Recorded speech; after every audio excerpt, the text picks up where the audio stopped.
Morning. Thank you for being with us here today in Jefferson Parish for our Hurricane Prep Press Conference. Glad to have Shari with the Deaf Action Center here with us. And I do have a number of people behind me who are going to speak and take the podium, so rather than introduce everybody, we'll introduce them as they come up. But these people represent other agencies that you're going to need if we do have a storm.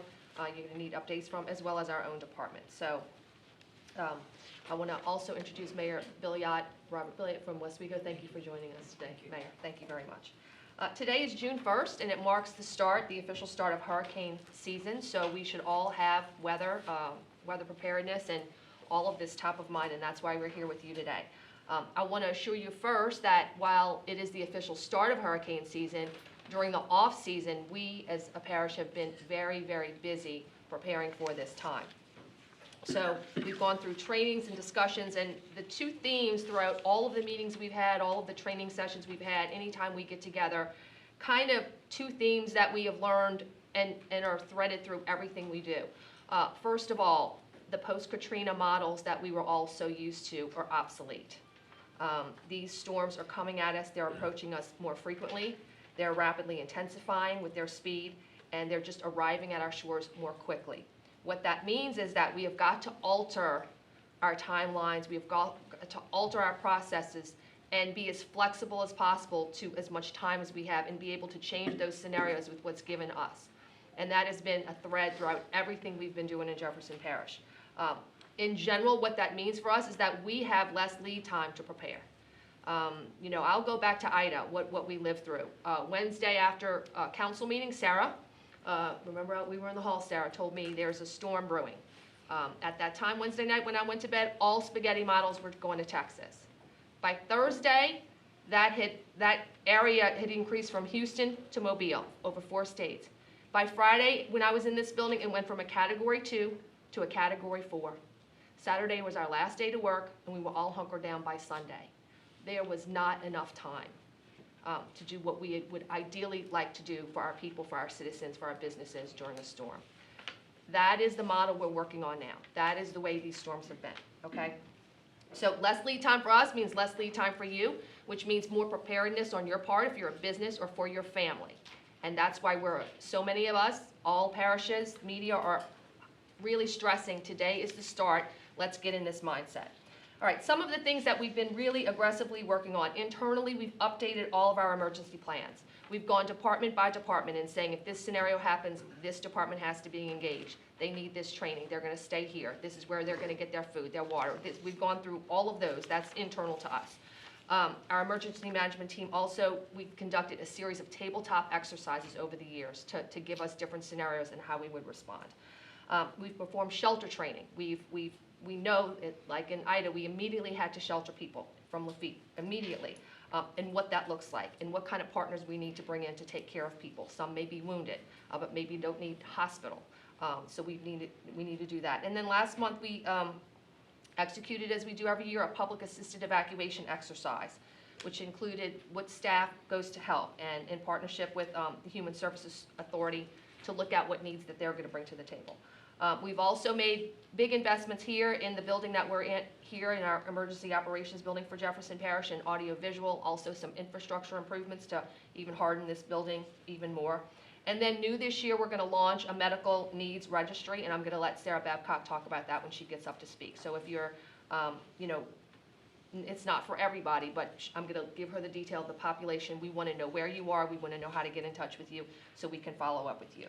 We've also invited Cox, AT&T, and Verizon up with us this year because we know the importance of connectivity, what it means. I know we used to say, when's the electricity coming back on, but we know your business, having internet service is critical, all those communications. So you're going to want updates from them, and that's why we've included them this year.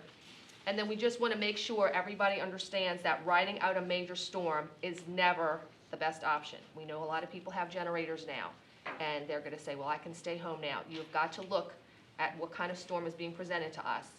That is the reason if you leave or go, not the fact that you've invested in a generator, okay? So you need to create an evacuation plan for your family. We all hear that. Oh, make a plan, make a plan. What does that mean? For me, I have to work, like everybody here in the room, like you all, we have to work. My kids have to come home from wherever they are early get my mom out. I'm going to call my aunt and uncle, see where they are. My best friend usually likes to know where we're going. I know the steps that I have to do without thought, without emotion. I just know it. You need to do that in your head specifically. Get it in your head now, so when the storm's brewing, all the emotions are gone, and you can just do the drill that you know without emotion. You have that plan. So we hear family plan. What does it mean? I've purchased dog food for my dog to get him all the way through the season. I'm not going to have to worry about that. Get your medications filled. Get your car in working order. All the tasks that you would have to do if you would have to leave in a couple days. Can you do it now and not lose money? Absolutely, you can do it now. You can go buy those prescriptions now. They'll last. So those are the things that are part of your family plan. Getting these things done early and being prepared is very, very critical. And those are the internal things that we're doing as a department, okay? Obviously, what you know the drill. You check in with your neighbors. You check in with your elderly people in your family. You prepare a go kit with your personal items. You know how much water, how much food you're going to need if you're going to hunker down at home, or if you're going to get in the car for a long time. Your important documents, your extra clothes, first aid kits, as I said, medications, list of emergency contacts. Make sure your car's in working order, right? Right now's the time to get that done. What to do with your pets. Also like to stress that we have many people still in trailers from Ida, from the tornadoes in December. Over 100 families we still have in trailers. Even if you're not in the path of that storm, the winds, even if the storm's just not hitting us, the winds can be devastating in that kind of housing. You cannot ride that out in that kind of housing. So make sure you have a plan. And you're much more vulnerable if you're in a trailer right now. Okay, I want to talk briefly about something that isn't normally part of this press conference. It's the insurance crisis that we're in now, that last year at this time and the years before we weren't dealing with. We know that many insurance companies have left the state, and many of us, including myself, had to quickly, where we were dropped, they're not writing in the state anymore, premiums have doubled. Many of us are in this crisis, so much so that our legislators had a special legislative session to deal with this situation. A lot of that's being handled at the state. There's incentive programs that they passed to lure new companies to our state. They don't have to write here. They don't have to do business here. So we want to make ourselves as a state as attractive as possible to make sure you have as many options as possible for insurance companies. We do have a role to play at the local government, and we've been working with the Greater New Orleans Home Builders Association to see what that looks like. One of the things insurance companies want to know is what the housing stock looks like. They do their assessment, and the age of the roof. How do you know the age of the roof? They have to rely on what people tell them. If we don't permit it, they don't have the data. Jefferson Parish only permits new roofs. We don't permit, so that's the only data we have is new roofs. What the Home Builders Association is getting behind, and I think it's similar to the whole state, they want us to start permitting any kind of roof repairs if it's over 50%. Now we have official data, okay? We know this is going to be very, on our part, we were waiting for some state legislation to get approved. We understand if we do this, it's going to be critical to make ourselves more attractive to insurance companies, but we completely understand that we do not want to halt or slow restoration efforts by people waiting for a building permit for their roof. So this is what we'll be working on. You need to stay in touch with us. The legislations get just at the state. We're going to come back. We're going to ask the council, as we study it some more, we're going to ask the council to pass some local legislation. We're working on this now. So I want you to know, stay tuned for that. If we need it and we find ourselves in a situation where we have to do a lot of roof repairs, just stay in touch with us. We'll have some new updates before that happens. But again, that's what we're working on. Also, just a reminder that we keep saying this. The most deaths that we had for Ida were post-storm. We see that time and time again. The most dangerous time is post-storm. We had 1 death during Ida and then 6 more post-storm. So please make sure the down power lines, the heat-related illnesses due to no electricity, the improper generator use, these are all very dangerous situations, and that's after the storm has passed. So in closing, I'm going to invite all the people here up to the podium so they can give you the updates on what their departments and agencies have been doing to prepare for this time. And we just want to make sure that if it comes that there's a storm brewing and we're going to need to take action, you pay attention, obviously, to your local officials and your local media. And we are make sure you get on our alert, JP Alert, to 888-777. Again, text JP Alert to 777 for our Spanish-speaking citizens, JP Noticias to 888-777. Gretchen and our public information office team does a great job at making sure we're on all social media channels, the website, Facebook, Twitter, Instagram, YouTube. We just want to thank everybody for being here today. And after we get through all of this, we'll certainly stay for questions. So with that, the next people I'm going to call up are our departments, our Director of Emergency Management, Joe Valiente, and our Chief Administrative Assistant over a lot of our public health issues, Sarah Babcock.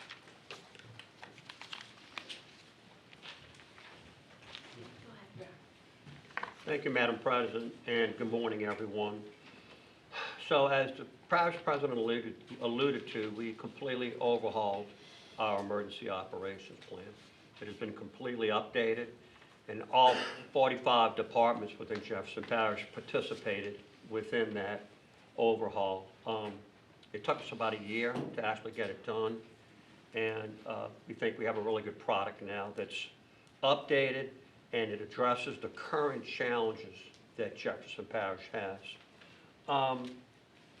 One of the things that we also created was a hurricane annex, and within that annex, the Parish President alluded to, was that we have scenarios now for short pop-up storms that blow up into a hurricane and then take off of the coast.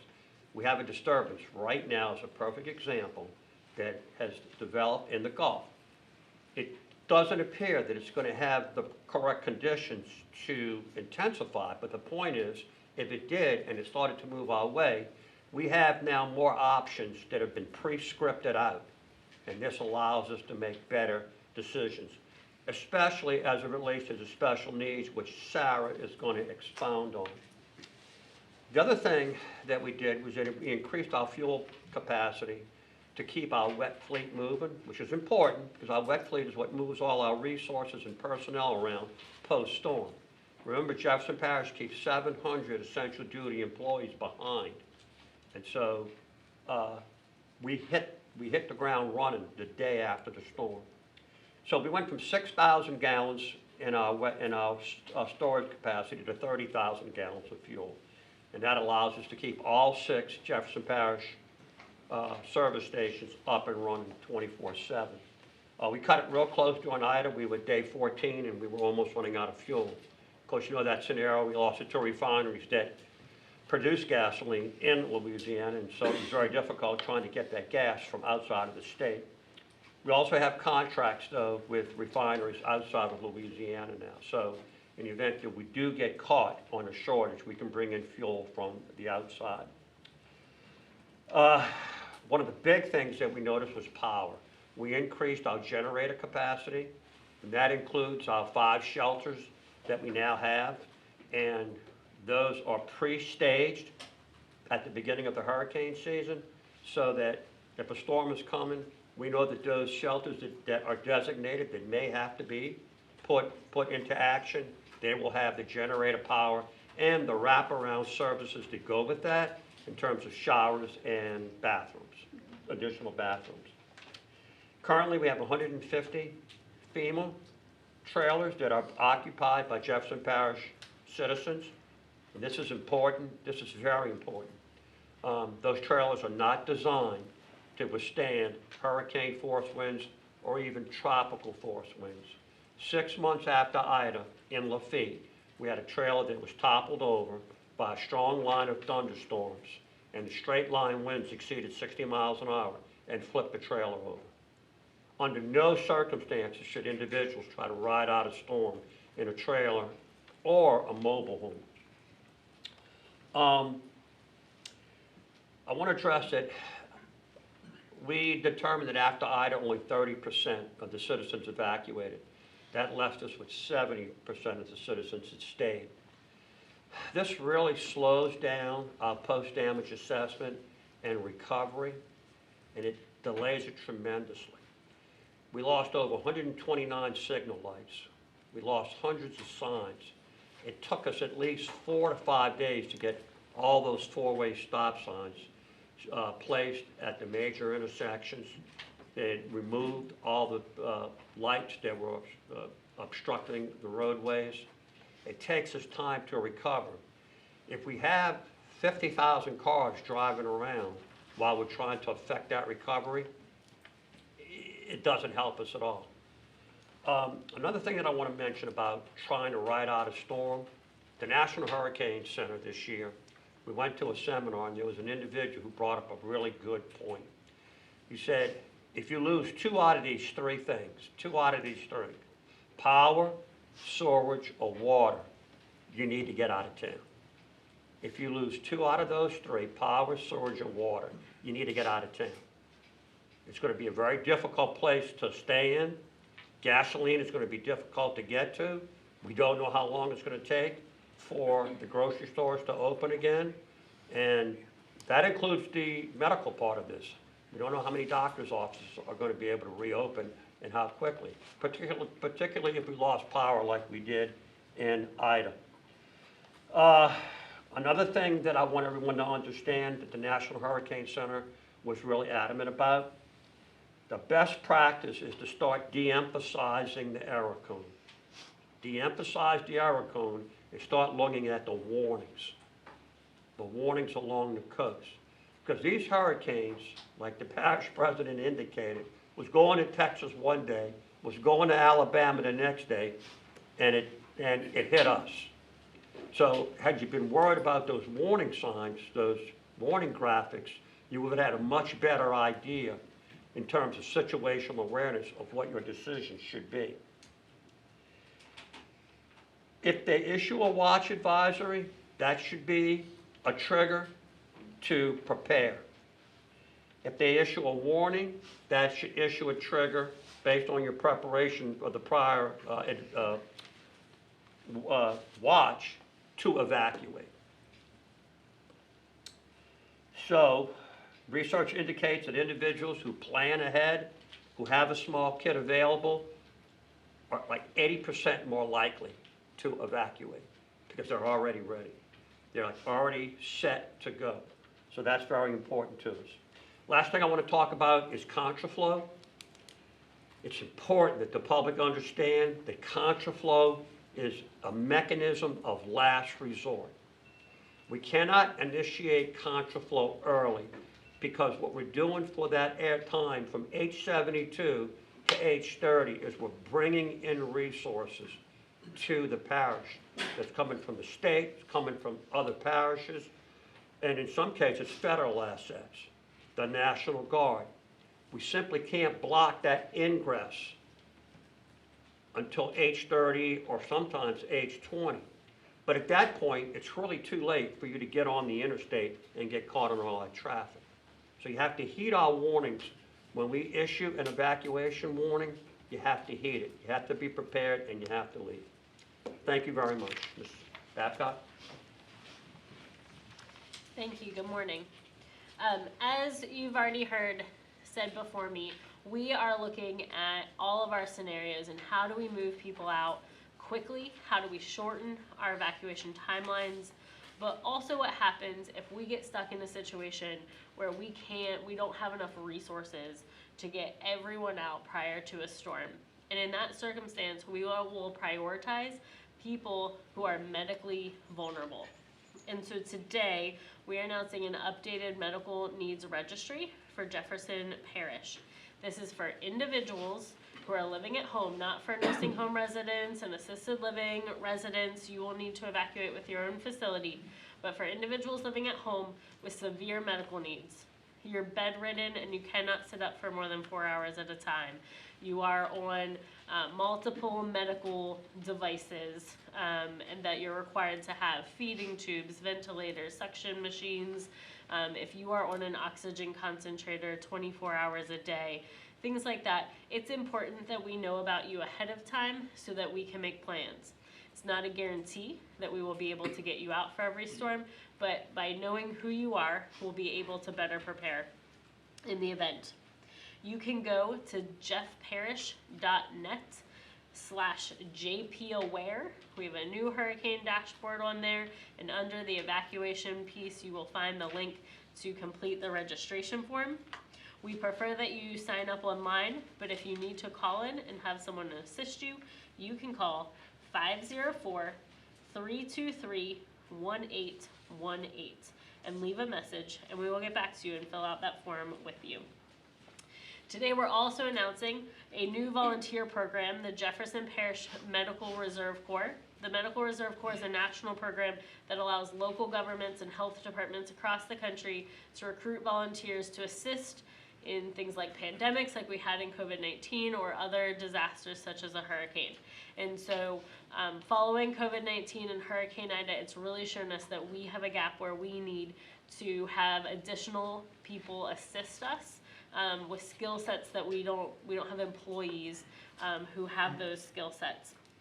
And so anyone can over the age of 18 can volunteer, but we're specifically recruiting people with medical, mental, and behavioral health backgrounds, social workers, member of the clergy, and other public health volunteers who would be able to assist in sheltering, evacuations, regular flu drive campaigns, and other emergencies with us. You can find more information and sign up at jeffparish.net/public health. Finally, hurricane season can bring a lot of fears and anxiety, particularly if you were impacted by a hurricane in the last few years, if you're still living in a trailer and really uncertain about what to do. So if you need mental health support, you can call the Louisiana Keep Calm line at 1-866-310-7977 or call 211 to find a local mental health provider. Thank you. Thanks, Sarah. I do want to recognize Mayor Tim Kerner from Lafitte for joining us today. Thank you, Mayor. Thank you for being here. Okay, next we'll have our Director of Public Works, Mark Drews, along with our Director of Drainage, Ben Lafitte. Thank you, Madam President. I'm here to say that Public Works is ready, and the reason we're ready is because of our prime asset, which is our employees. We can activate 700 Public Works employees to respond to a significant storm event. They've almost all been through Hurricane Ida. A significant number of those employees have been here through Katrina and multiple emergency events. These are the same employees that have been testing our generators, our portable pumps, and making sure that all our facilities are ready to go now. With respect to those facilities, our water treatment plants, one on the East Bank and West Bank, both have safe houses, so if we have a Category 4 or 5 storm, our employees can go into those safe houses and still operate those plants throughout the storm and after. In addition, they have backup generators that can run the entire plant at each one with a 5-day supply of diesel fuel so we can withstand an extended energy outage. Similarly, our sewer treatment plants, we have one main one on the East Bank, we have 3 on the West Bank and 1 in Lafitte, also all have backup generators to run the plants with a 5-day supply of diesel fuel on hand. In addition, we have 20 portable pumps, 15 portable generators that we can deploy immediately to our lift stations to keep those going. And we have the ability through emergency contracts to bring in additional pumps and generators and vacuum trucks if we have something like Ida where we had basically a parish-wide energy outage. With regard to our streets and our traffic divisions, they have the equipment and manpower to immediately respond to start clearing roadways immediately, to put out barricades for any area we deem is dangerous and shouldn't be traveled upon. Similarly, our Parkways Department has the equipment and manpower to immediately start cutting trees, provided they're not tangled in energy power lines. And again, we have emergency contracts in place to bring on additional help for those 2 tasks. With that said, that leaves just the drainage system. I'm going to turn that over to Ben Lapine, our Drainage Director. Thank you, Mark. Drainage Department is prepared and ready for hurricane season. We inspect all our facilities and test all our pumps and generators on a weekly basis. And we treat every clogged catch basin, canal bank failure, and mechanical issue all year long as an emergency to ensure we're storm ready 365 days a year. We maintain 340 miles of open canals, 1,460 miles of subsurface drainage, and 73 pump stations which operate 194 pumps. Currently, we have 193 pumps operational, with 1 pump out at the Bayou Signet pump station due to a mechanical failure.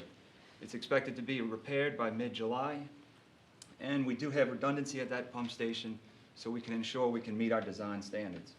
Additionally, we have 14 safe rooms where pump station operators can safely occupy and remotely monitor and operate the pump stations through any category storm event. Lastly, regarding public outreach, We know proper drainage starts at the catch basins in front of your homes and businesses, and with more than 80,000 catch basins parish-wide, any help from residents to keep these clear from debris will ensure we get the most out of our drainage system. Thank you. Okay, thank you, Ben. Next, we're going to have Atmos Energy, Leah Obie. Entergy, you know him well, Patrick Hamby, as well as our Public Service Commissioner, Eric Schmidt.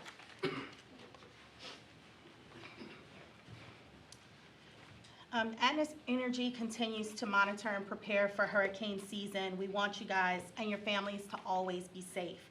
If your home or your business is affected by flooding, hurricanes, or a similar event, please be aware of these natural gas safety tips during severe weather.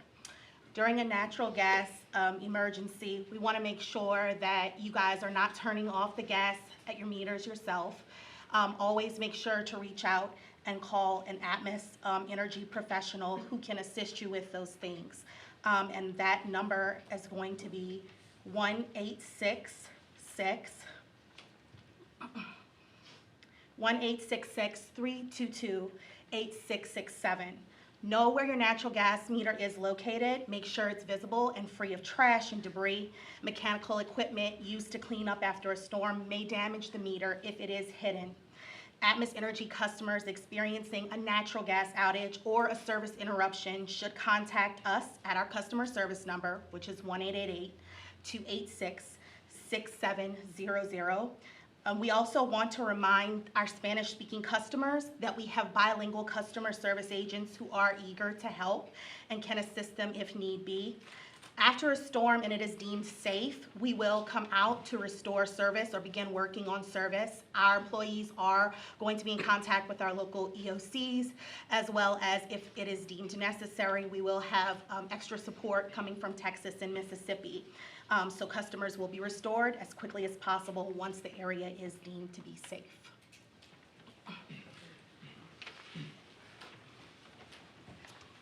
Thank you, Patrick Hamby on behalf of Entergy Louisiana. We prepare at Entergy for severe weather year-round.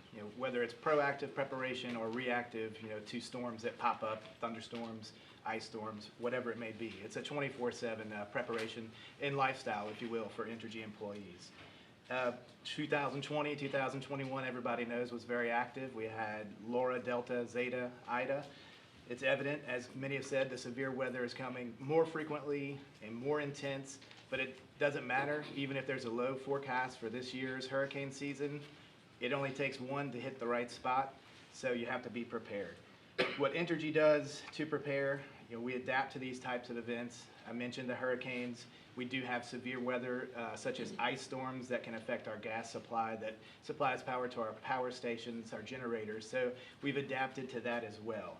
We have tornadoes, which are unpredictable. Nonetheless, though, we have sped up our response times to those, and we've had quite a few here recently that in the past were not a thing, but they're here now, so we've adapted to that as well. What we do, we have basically 3 columns or 3 tiers, if you will, and it's in a sequential order of how we deliver power to you. It's our generation power plants, so we're constantly inspecting them, making sure they're running right. That's basically the engine of the car. If you don't have that running, you have no electrons, you have no electricity going out to the customers. From the generation power plants, we have our transmission facility. Those are our high voltage lines, so we're always inspecting those, making sure that the electricity can get down to what are the distribution lines, which serve the small businesses, the neighborhoods, places like we're in right now. We also constantly clear vegetation. That's both from our transmission high voltage lines and the ones in the neighborhoods. Sometimes they're in the back of the yard, which are harder to get to. Nonetheless, we trim those. It's important to note we have right-of-way agreements in place, so we cannot trim outside of whatever that stated right-of-way clearance is. Typically, it's about 10 feet, so we do have limitations there.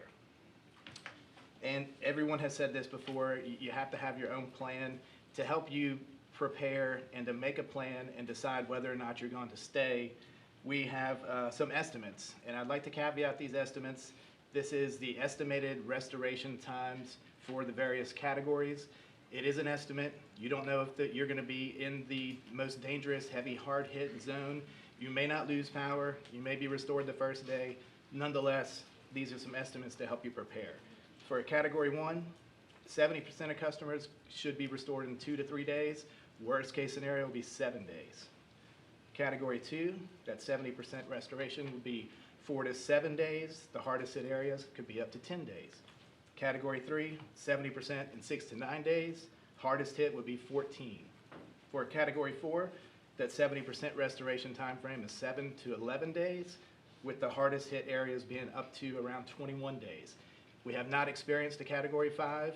However, we believe if it does come, we could have about 50% of affected customers restored in 14 days, and then the remainder would be at least a month or more.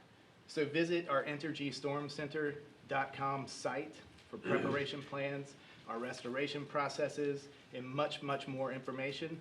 And as always, prepare for the worst, but hope for the best and stay safe. Thank you. Thank you, Patrick, and thank you, Madam President. I'm Eric Scrimmetta, the Public Service Commissioner for District 1, Southeast Louisiana, comprising basically the 10 parishes, all of part of Southeast Louisiana. A couple of things. First, I want to tell you what we've done to improve resiliency in Southeast Louisiana and from our directives to Entergy since Hurricane Ida. What we have in the generic is about 30,000 new poles have been put down since Hurricane Ida.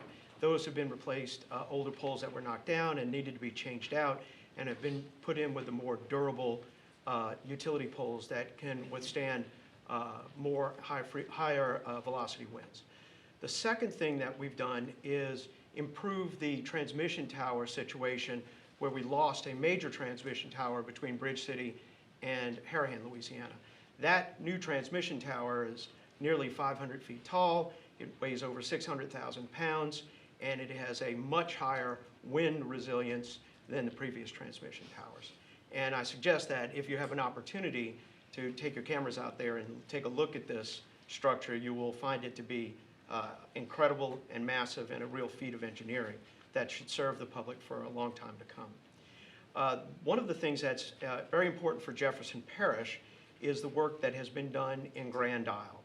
Grand Isle has been a continual issue simply because it's on the first stage of impact of storms to the southern part of the parish, where we have had continual damage when we had a ring of storms in the 21 cycle, where we had to continually improve things. So we have had Entergy do underground transmission, underground distribution in some part.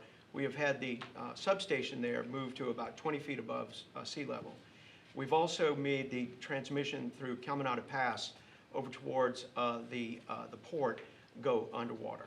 So what we hope for is a greater resilience and durability for the storm at the peak impact zone. As we know, that as we move back from the coast, we'll go from a peak impact of maybe 160 to 150 miles an hour.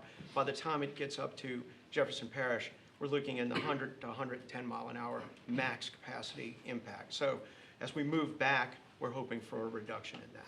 So the commission is working diligently to find more ways for not just Entergy, but for CLECO and the co-ops in our zone to improve their resiliency and the ability to bounce back. And since your cameras reach more than just Jefferson Parish, I want to say that we also work with CLECO, Washington State Tammany Co-op, then DEMCO Co-op, to make sure that their teams not only prepare themselves for themselves, but their ability to interact with the other co-ops and other investor-owned utilities so they can respond properly to the storms and also build their resilience as well as their own plans, but the plans that the commission is developing to improve the ability to respond and react and recover. And I want to share with you a very quick story about an element that we faced in Hurricane Ida. When we lost a number of transmission lines into the metro area, I sat down with CLECO and I sat down with Entergy, and we had a problem because we had a black start moment. Black start means we lost all power. This is to show you the importance of the commission working with the utilities and finding solutions. We activated essentially a tabletop exercise became a tabletop solution. And we reached out to the connections we make nationally and reached out to the southern companies to the east of our district. And we built in a transmission line interconnect through CLECO in through the New Orleans new power plant, used it as a switch, and brought that power layer by layer from east to west and restored the power in sections, because you can't turn it all on back at once because you'll blow out the system. But if you noticed, at that moment, at that 8-day mark, we started getting regular introduction of power into the system. And the importance of this statement to you is, it shows you the ability of these companies with the interaction of the government and how we can work together and improve the solutions to how we get the power back to the public on this. And that was a major step in solution on how we fix the Hurricane Ida program. So I want to tell you that we will be engaged fully with these companies. We demand a lot from them, and we demand a lot of reserves come in. I think we had about 18,000 outside of Louisiana. Line workers came in from Ida, and we just got finished authorizing payment to them in January because the companies put this money up front, and the commission finds the way to authorize the payment through bond measures to get them paid back. But the commission will stand to make sure that those funds, we get these people in here to make sure that the restoration takes place in a speedy fashion, not just to get the power back to the residents, but to make sure that the economy runs properly in southeastern Louisiana. So thank you very much. Thank you. Thank you, Commissioner Scarmetta. Okay, next we're going to have our first responders for our fire services, represented by Chief Don Robertson, and then Jefferson Parish Sheriff's Office, Jason Rivard is also here with us.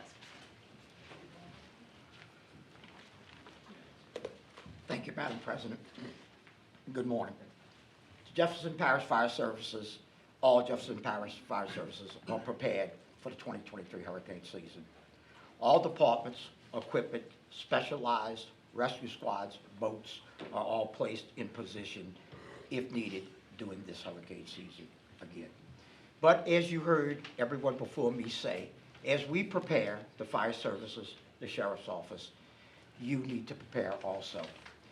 The families have to have a plan, just like the parish president said. I have to stay, my family has to leave. You have to have your plan in place.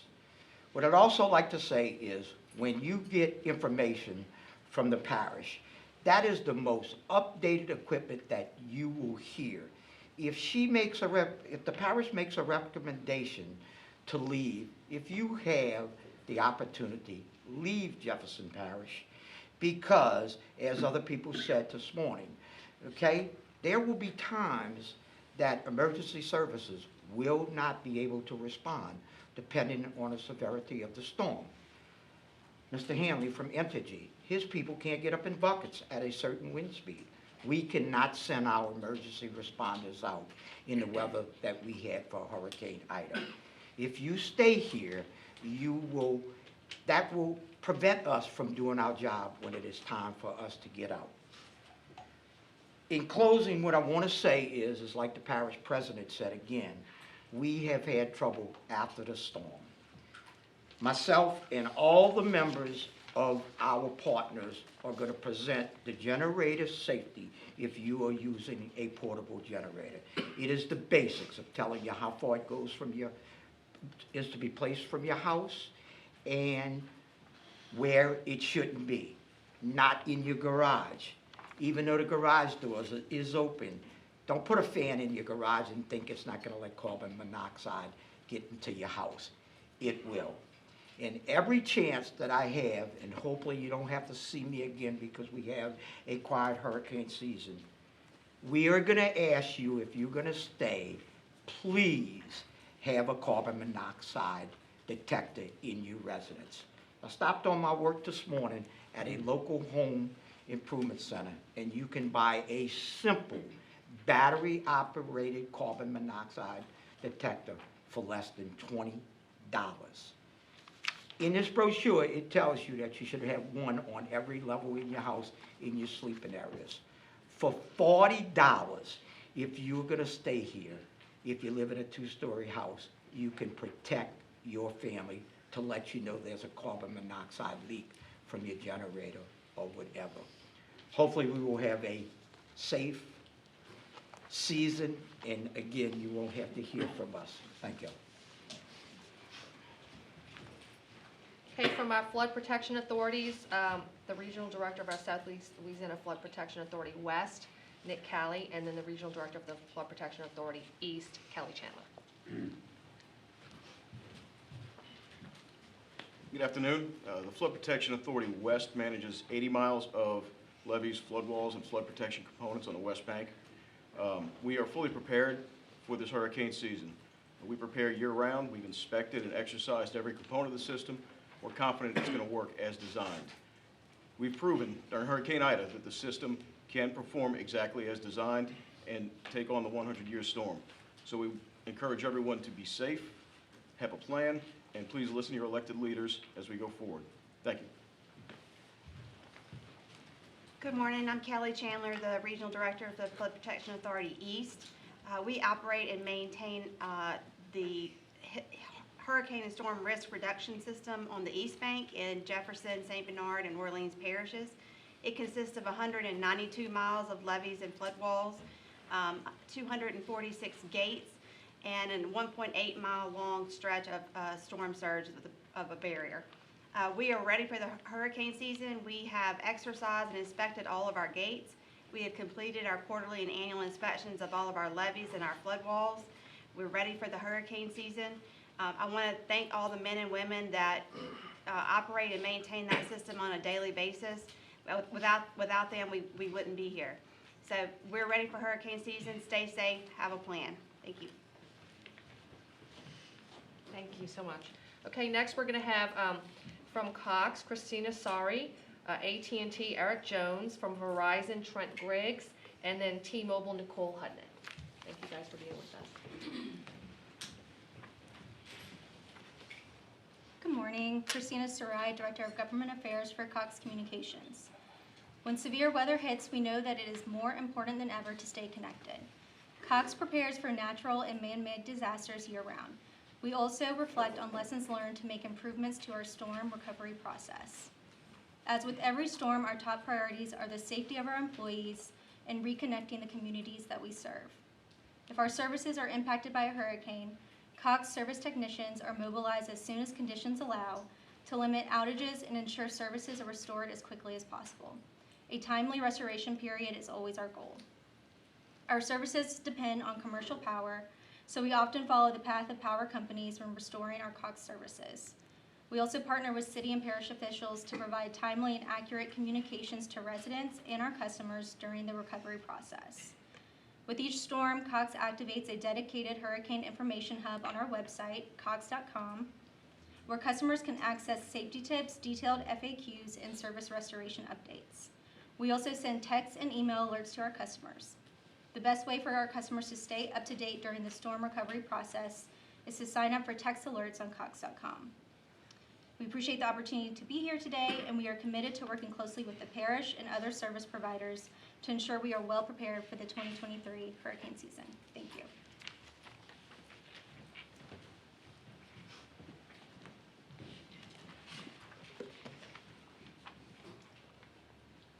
Good morning, Madam President. Thank you for collaborating and coordinating this important discussion. I'm Eric Jones, Regional Director, External Affairs for AT&T. Over the years, we've seen repeated examples of the value in collaboration between our various internal, state, local, and federal officials. In that collaborative environment, we have established a long history of investing in Jefferson Parish and the state of Louisiana. I'll touch more on that investment here, but first I'd like to talk about ways that families can be prepared, as well as ways that AT&T is preparing for national disasters. First, keep your mobile devices charged, back up important information, protect vital documents, have a family communication plan, store emergency contacts on your mobile device, forward your home number to your mobile number in the event of an evacuation, track the storm on mobile devices. If you lose power at your home during a storm, you can use your mobile device to access local weather reports.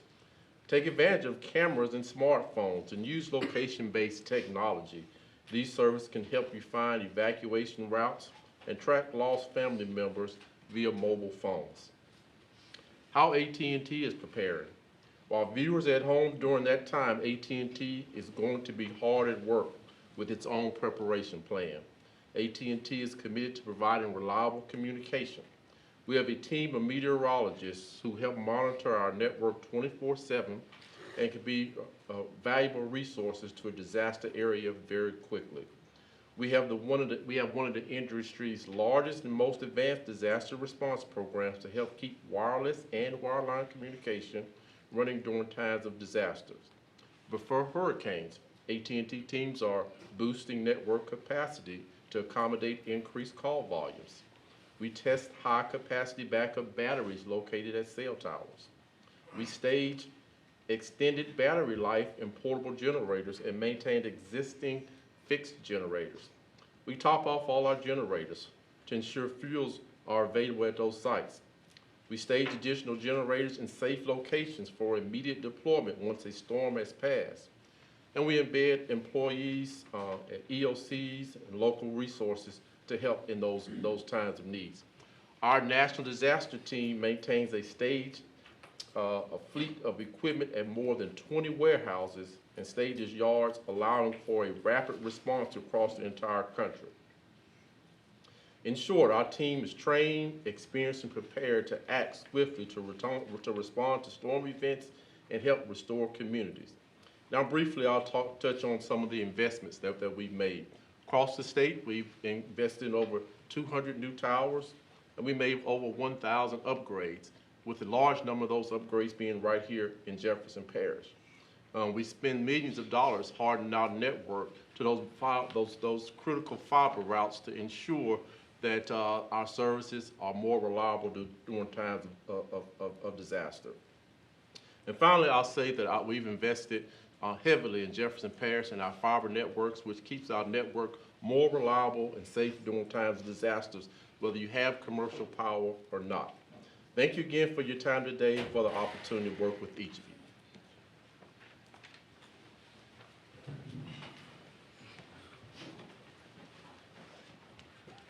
Thank you.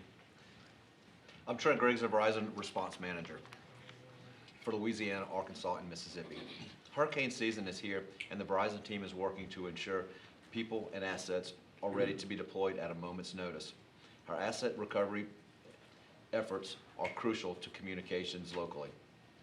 Verizon's network was designed to withstand extreme weather and deliver superior services by including redundancy on critical paths and components to avoid potential failures which could affect customers. The use of battery and generator backup systems are implemented to minimize the risk of disruption if commercial power is lost. Locally, portable generators are stored as backups to installed equipment at all of our nearby locations. We have two within 40 miles of Jefferson Parish. If network recovery becomes necessary after a hurricane makes landfall, Verizon is prepared to quickly respond. We maintain a fleet of over 500 portable assets, including fully functional mobile cell sites. All of these mobile assets are complemented by over 1,000 portable generators and a comprehensive refueling program. Verizon has multiple strike teams to assist with network recovery, as well as boots on the ground communications experts to help serve the needs of our public safety. We have people stationed in local EOCs as well as state EOCs that are working specifically with your local leaders. Our teams are active throughout the year with disaster drills as well as community events. The Verizon Frontline network is specific to public safety teams. It offers priority services during disasters as well as products specifically designed to complement responding agencies in the field. The Verizon Frontline Crisis Response Team also stands ready to help ensure public safety agencies get mission-critical communication capabilities needed to achieve their missions. These teams restore services with the utilization of flying drones, satellite assets, and many other frontline products that help during rescue efforts for remote locations where fiber or energy may be impacted. Thank you. Oh, I'm sorry. Hey, good afternoon. My name is Nicole Hutnett, and I am a deployment manager with T-Mobile's Emergency Response Team. Thank you, Madam President, for having our friends and our industry partners here today to talk to you about what we plan to do to support your communities this hurricane season.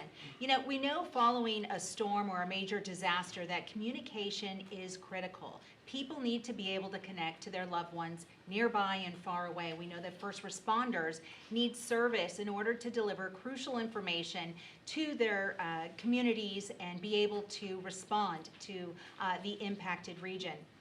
We also know that businesses play a vital role in supporting their communities, so they need to be able to reopen their doors and reestablish their operations quickly. All of that requires communications and connectivity. And so for that, T-Mobile stands ready to support Jefferson Parish and the state of Louisiana, and we are here to support you. But our support doesn't end when a hurricane passes through. You know, in past years and following Hurricane Ian, we've provided large generators after commercial power has been knocked out. We've lit up virtual learning for students and teachers following a hurricane. And for first responders and public safety, we've provided Wi-Fi. We've brought in portable infrastructure, such as those satellite backhauled cell-unlike trucks, what we call SACHOLTs. And of course, we've done that when it was safe to do so. And we've provided that through the recovery period. We've also supported your communities at local shelters and cooling centers by providing Wi-Fi services and device charging capabilities as well. And so here's what we're doing this year to be prepared again for hurricane season. Throughout the year, we've been conducting readiness exercises with our regional network and our disaster recovery teams to make sure that our network's backup and response systems are ready. We've equipped our network switches, our points of presence, and key sites with fixed backup generators. And we collaborate with our weather forecasting partners to track a storm's path and its potential severity. And from there, we can stage our mobile infrastructure, such as those portable cell towers and the satellite backhauled infrastructure, to be closer into theater and ready to quickly deploy as soon as it is safe to do so. Our national operations centers are monitoring and managing the network traffic 24/7. We've increased also the size of our emergency response heavy-duty vehicle fleet to include more mobile command centers, more charging trailers, more Wi-Fi trailers, tow vehicles, and more. And finally, our emergency response teams at T-Mobile are working with your emergency operations centers and your government officials to provide network services, to implement connectivity, and to identify areas of priority for restoration within your communities. We do want to make sure that you download important apps like FEMA and the Red Cross, and if you are a T-Mobile customer and are on Twitter, you can follow us at T-Mobile.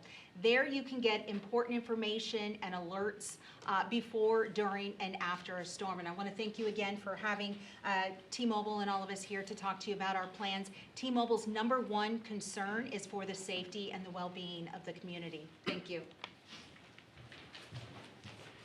Thank you, Nicole. I think with that, we can take any questions that anybody has. Anybody have questions? You guys talked about how you overhauled your emergency operations plan over the past year, and the storms are coming quicker, rapidly intensifying. Could you talk about how your thinking with regard to issuing mandatory and voluntary evacuations has changed? I think that's what, I mean, the key is the flexibility, and that with the tabletop exercises we did, we came up with scenarios of severity of storms and different time frames that we have to work with. And look, I think the key for us is it's the flexibility. Every storm is going to be different, and we just want to look at every different factor that affects those decisions. So we can do it more specifically, but I think that was the common thread throughout all of our training, is how flexible we can be. And that's where we think we came up with the discussions of, if we don't have the time to get as many people out publicly assisted wise as we can, let's focus on the vulnerable. And that's part of what came out of that, is like, let's get the people who really are dependent on, something might happen to them if we don't act. And so that's how we narrowed that. But I mean, any more specifics we want to talk about, we can certainly. But again, a lot of it was what departments are, in terms of our government, what departments are serving it, what their food's going to look like, where the water, the fuel, all of that. And a lot of that, again, came out of the after-action IDA reports, where we really assessed ourselves. What did we do well? Where could we improve upon? And that was just a lot of our time over the past 2 off-seasons of what we were doing and how we got here today. But I can let Joe go into more detail. So I think the overhaul of the emergency operation plan fell into 2 categories. It fell on the operational side, and it fell fell on the special needs, and I think Sarah can speak to that better than I can, but one of the real takeaways from the exercise that we held in April was that we had all the state partners in the same room at the same time, some via Zoom, but for the most part, they were all participating at the same time. And we have total clarity of what our roles, what our decision-making process is with every critical state member. So they know exactly when we're going to make requests to pull triggers 10, 12, 24 hours from now. They know exactly what our battle rhythm is, what our intention is. And again, that's driven culturally from parish to parish, but it changes. So that was, to me, one of the most important aspects that came out of that exercise, was that all of our regional and state partners know exactly what our intentions are. And that's critical. That is definitely critical, because we heard prior to that from some state officials, well, we didn't know that's what you wanted to do, or we didn't know that was your intention. So we were able to focus our intentions within the exercise so that we could all get on the same page and have a much higher level of situational awareness. I'll just add, I think it's really important for residents to know that the parish president's not going to declare a mandatory evacuation unless it's necessary. And we really believe that there is the potential for loss of life from a storm. That being said, we also don't want to call a mandatory evacuation at the last minute and have people stuck on the roadways, because at that point in time, they would be safer in their homes than out on the highways. And so this is really a balancing act of when we make these decisions based on the threats of the storm and the predictions that the National Weather Service are able to give us. It's also looking at our current infrastructure and the conditions within our parish, right? How many people are living in trailers, and do we need to move them out before the storm? How many people are medically vulnerable? This will also depend on where we are in the season, right? Is this our first hurricane of the season, or is it the 10th, right? What's been happening. And so there's a lot of factors that go into that. And so we've been able to create some scenarios for the parish president, our state liaisons, our departments internally to really practice that and think through a wide variety of scenarios so that hopefully and we're bringing this up because we want residents to know that we are taking this seriously and we are practicing it, and we are trying to make a decision that is based on life-saving measures at that point of time. And Blake, to add to that, you know, when you think about, you know, post-Katrina, we would always talk about contraflow, always talk about contraflow. And the way these storms are coming, it just is less and less likely that we can pull off contraflow. The state can help us pull off contraflow and that's the reality we're facing. So, you know, we didn't like to talk about it like that way before, but it was absolutely not possible quickly for Ida. You know, for the state to pull the trigger on emergency contracts, for those buses to get, hundreds of buses to get here. We just did not have the time. And, you know, unless things change with Mother Nature, I think, you know, do you have 5 days out where the storm's just staying on the same track and just zeroing in and just being steady? If we don't see things like that, how do we pull off contraflow? So it's very critical that everybody have their own plan and get out if they can on their own. Anybody else? Ida indirectly led or directly led to 6 or 7 insurance companies leaving tens of thousands of homeowners still uncompensated for hurricane damages. What do you have to say about the state of the insurance crisis going into the hurricane center? I don't even think that this story was as developed last year at this time as it is now. What are you guys doing? What are you saying to people? Is there any light at the end of the tunnel?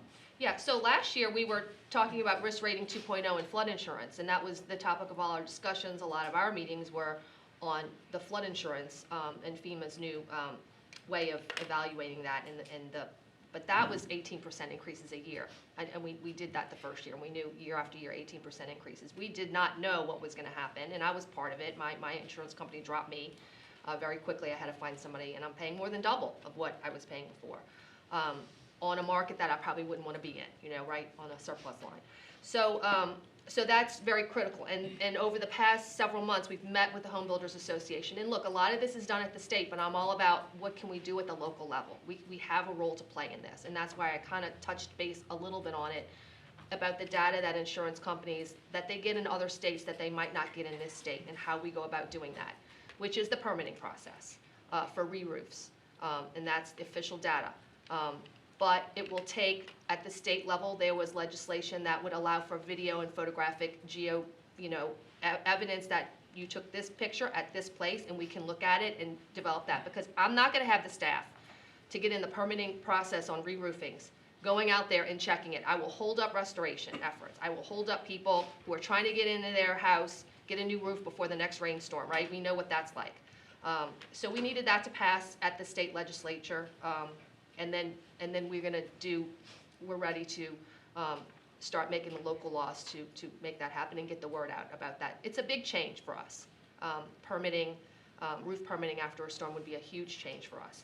But we're prepared to do it because we know we got to do our part in trying to attract these insurance companies to Louisiana. And it's big for us because we're such a big parish, right? But that's what we've been working on. So, yes? If you all do have to issue a mandatory evacuation for those who don't have access to transportation, what is the plan to get those people out of the parish? Mhm. And if that does happen, does that mean there will be no shelters open? Because I guess that's important for people to know. If they do ignore a mandatory evacuation and they don't get out, they may not have access to a shelter? So, right, and I'm going to let, Sarah and Joe go through the very specifics of a public assisted evacuation. But what we saw in Ida was, remember, a lot of people stayed, and then post-storm, they realized, oh, this is kind of insufferable conditions. And everybody was trying to get gas, and everybody, there's no electricity. So we saw like a post-storm evacuation. So what we're stressing is, it's so much easier if you can financially afford it, you have the means, just to get out early. Go visit a relative, go take that, little hurricane, just do that, because the stress level of people who, if they wanted to ride out Ida, and then they tried to get out after Ida, was, they ended up having to leave anyway. We want as many people out as possible, so we have clear roads and we can get restoration efforts underway. We were fighting our water and our sewer systems to get those back online and keep up with Entergy's timetables of getting that back online. It was such delicate systems, so it was hard for us to have a population still living here while we were trying to recover. We just needed that little space of time to put our community back together again. But I want Joe and Sarah to explain, and we just went through this exercise last month. We have a lot of departments helping us with a public assisted evacuation, where the state buses come in and we pick up people from Larry and Delgado. So I want you all to go up and give very specific information on the public assisted evacuation. Sure. So if we issue a mandatory evacuation, in most circumstances, if we are able to do that more than 3 days out from the storm, the state believes that they can provide us with all the resources we need to activate parish-assisted evacuation. So I want to reiterate that you will be much more comfortable if you are able to evacuate with friends and family, right? Our evacuation systems and our shelters are life rafts, not cruise ships. They're not the most comfortable things.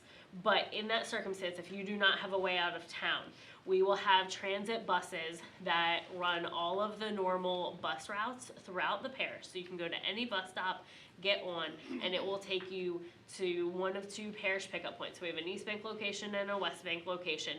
There, you'll fill out some basic information about who you are. Everyone gets a wristband. You can bring one bag with you. So we'll tag that, and then you will get on a state contracted coach bus and be taken to shelters. You could also potentially fly out to other states to shelters as well, depending on the situation. Unfortunately, you're not going to know where you're going until you get there. It's just dependent on the storm and when you show up in the line, right? What shelters have already filled. And then after the storm, you will be brought back in the same process. So we did this after Ida in small groups. It will be very similar to that process. If we are issuing a mandatory evacuation and we have time and the buses to get everyone out, there will be no shelter open locally in Jefferson Parish during the storm. After the storm, search and rescue teams would go to find anyone that was left behind that can't get out on their own, and dependent on the situation, we would send them typically out of the parish to those state-run shelters as well. We may open shelters here locally post-storm, just like we did in Ida, but that would be once we have solid sewer and drinking water systems in place. It's unrealistic for us to open a shelter until our public works teams have assured us that drinking water and sewer are operational. Does that answer your question? Okay. Three quick questions and then one a little more complicated, but three quick questions. Where's the new transmission tower? Where are the 150 trailers that are still from Ida? And can pets go to shelters, since we know a lot of people refused to evacuate Katrina because they couldn't take their pet? Okay. I'll do the travel real quick. The new transmission tower is, the Bridge City location is about, I would say, a quarter of a mile upriver from the UEP Long Bridge on River Road. The Harahan location is, I think it's called Powerline Drive. It's right before you get to the S-turn, heading from the UEP Long Bridge about a quarter of a mile, and it's on the, right at the base of the river. You can't miss it. It's 470 feet tall, and it weighs about 600,000 pounds. Okay, Meg. For trailers, we have about 10 trailers still in Bayou Signet from the December tornado. We have non-congregate sheltering trailers through the GOSEP program from Ida that are all in Lafitte or Grand Isle. And then we have FEMA trailers that are still scattered throughout the parish from Ida. So it's a mix, but the vast majority are definitely on the West Bank and in Lafitte and Grand Isle. And then pets, yes. So we can accommodate pets in shelters and during evacuation. If a person, so if you are evacuating, you go to a bus stop, just take your pet with you in a cage, kennel, or on a leash, and we will accommodate that pet. If you have a serious medical need and are signing up for the medical needs registry, you can indicate there. If you have a pet, depending on your medical condition and where you need to be sheltered, you may temporarily be separated from your pet, but we would come and collect your pet ahead of time and care for it. My final question, a little more complicated, is the biggest thing that takes lives, that takes electric lines out, it takes property or trees falling. And you see these trees that look normal, and then when they fall, they're hollowed out by termites. Does Mr. Wisnowski, or what does the parish do? First, if it's on public property, but if it's on private property, a lot of people can't afford an arborist to come cut down their tree. How do you even know? I mean, that to me seems like the most stories we do from people when there's really problems is trees that they had no clue was going to, kill people or crash into their house. Although we have no program to go on private property to inspect trees. We don't. Now, our Parkways Department, Bernie, by the way, is retired. Oh, thank you. Mr. Wisnowski is retired, but we do have a new arborist on board. So any trees in the public right-of-way, our Parkways Division, they're out, every day. They're out either cleaning up stuff or doing work with all of the landscaping we do, and they'll ride by and they'll see trees. But if anybody ever has a complaint with a tree that's in the public right-of-way, all they need to do is call, the Parkways Department, and Parkways will absolutely go out and check that tree and determine if it's a problem, and if we need to take it down, we'll take it down, or we'll trim branches according to whatever we find. So that's an ongoing process. So I guess it's important, the general public, if you think there's any issue with a tree, feel free to call our Parkways Department. Typically, the trees in the public right-of-way are basically between the sidewalk and the back of street curb. And if it's a neighbor's tree that's bad or your tree that's bad, you just have to do private. Yes, I mean, right now, we don't have the ability to go on private property legally to do it. We don't have that ability right now, and again, with the number of trees that we have, it would overwhelm our department as well. The only good thing I can say, it's not really a good thing, is we lost so many trees during Ida. We thinned out the number of problematic trees, dramatically. Madam Chair, Madam President, I'd Yeah. like to add Yeah, one thing. yeah, Meg, the state changed the law on trees, especially trees that grow over fences into your neighbor's yard. It used to be you could trim the tree that came in your yard if it was your neighbor's. It's no longer the rule. You have to actually litigate the issue now. So that has changed. So there's a lot of sensitivity also on trimming trees in certain areas of the region. Trees you'll notice that are growing into power lines in certain areas, that there's restrictive elements on certain things. So you're 100% correct that trees are probably the biggest issue of diminishing the effect of distribution lines. And so Entergy alone spends probably at least $30 million a year doing effective tree trimming. As you get back into the rural areas, they cut 18 feet back from the power lines, and you'll see it when you go through rural areas, that the power lines are well clear of the forest because they try to get back from the pine trees. And because when they go, they're house killers.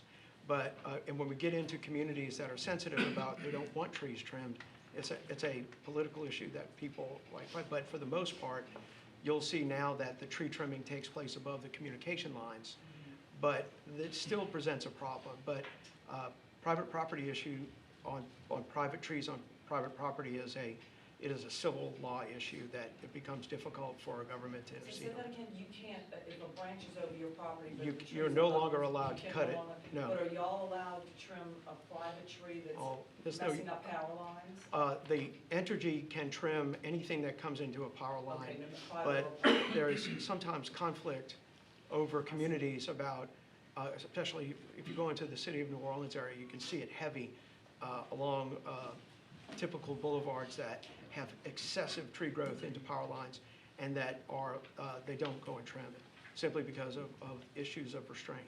So there are problems with that. So, but you are correct on that, you know, tree trimming is an effective way of reducing outages into distribution lines. I think we have one more question. Is that Yeah, two more? thanks. I don't know if you could talk a little bit more about what Spanish language services you have. I know Admiral said they had bilingual services. Yeah. Anybody else? Yeah. For Spanish emergency? language, anybody? Yeah, Again, we have the text, and then Daniela Bayo really reaches out and does a lot of outreach there, but anybody else wants to talk about the Spanish? We have a number of staff on who are bilingual and will be able to answer calls here at the EOC. And we are also in process of putting contracts out for bid to have interpreters on site in evacuation points and shelters if those need to be opened. Yes, comment question. I know after Ida, garbage pickups and just sanitation restoration was a big issue. Any plans to revamp just what that layout will look like as far as restoring it after a storm? No, I mean, I think we were satisfied. I mean, people are never, you know, they think it should happen quicker than it was, but I think we were satisfied with all those contracts. We didn't really make any major changes to that, right? Now, we haven't made any major changes. Again, we were picking up garbage within a week. We have emergency contracts in place where we have contractors that can immediately come in, assess the situation, and bring in the necessary equipment. But also our garbage contractor also obviously is going to continue to do their work picking up the daily trash. It's that debris that we have to pick up. So those emergency contracts are in place, and we have the monitors contracts in place so that they can come in quickly and do everything according to FEMA requirements. So it worked very well in Ida. You know, like anything, the incredible amount of debris, it's going to take several months to clear it if you have a storm like Ida. But the key is getting it up and running quickly, and everything is in place to do that. One last one, appropriate to this, I believe. There was a recent survey released about the satisfaction of residents in Jefferson Parish. Very favorable to the job all you're doing. What are your comments on that? What's the secret to your success? Well, I'll say the secret to my success is the team of people that I have. I mean, every parish president says that, but that's really the truth. I'm the face of the Jefferson Parish Administration. We have a great working relationship with our council offices. But I just try to create an environment where our team can succeed. They have what they need. I want good ideas from them. I expect them to bring forth good ideas, so I try to run this not like, I've worked in the private sector and the public sector. I try to make Jefferson Parish not a bureaucracy, and when you're big and large and have almost 3,000 people, you're a bureaucracy, and we fight that every day. And I think you can see it from the, it's evident from the directors that I have in place and their staff and throughout their employee ranks, they're very proud. So, and we fall on our face sometimes and we get up and I'm not afraid of that. So I think I try to stress that to our management team, but this is, those good rankings were across the board for Jefferson Parish government. So I am the parish president, but the sheriff's office and all of our public agencies, it was good results for a lot of us. And those of you who see us, you see we're in here working every day, and sometimes we get things bounce in our favor and sometimes not, but it's good that the citizens recognize that. Yeah. Thank you. Thank you. For anyone who wants, Danielle is going to translate for some of our Hispanic outlets. Everyone else can kind of clear out, and then, Thank you, Eric. Thank you all so much for being here. Thank you. Okay.